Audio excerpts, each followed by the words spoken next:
Yan, itutur ko kayo. Last day na namin ngayon, guys. Ay, tutur ko na kayo. Dito po yun sa Bulabog Beach Hotel. Hindi nakita ni Reyna? Hindi siguro nakita. Mayroon ako nakita rin kung agad yan. Tapos, ito po ang kanilang, ganito po ang kanilang labas. Yan.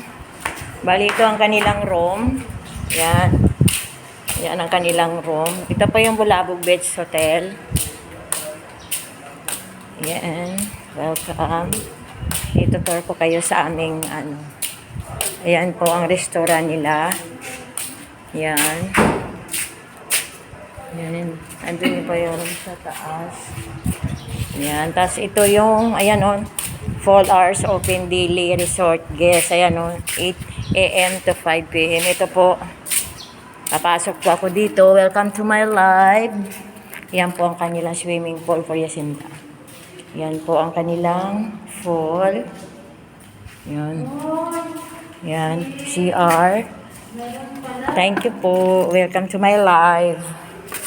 Ito po ang kanilang labas. Yan. Kasi itutur ko kayo sa taas. Guys. Mayroon pa doon sa taas. Tapos ito ang paglabas mo dito sa kanilang accommodation, makikita nyo na kagad ang dagat. Ayan po ang dagat. Dito po yung mga diving, dito po nag-aaral. Ayan guys. Ayan, ito, ayan. Ayan. Welcome to my life.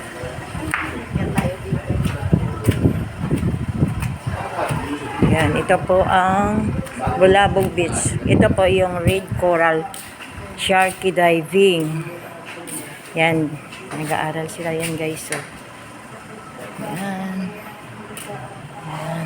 Tapos ito po yung kanilang opisina. Yan. Ito po ang Red Coral Hotel.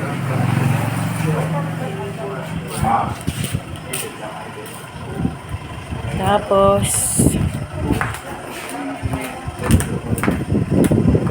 yan guys, yan. Ito, paglabas mo ito na talaga siya guys.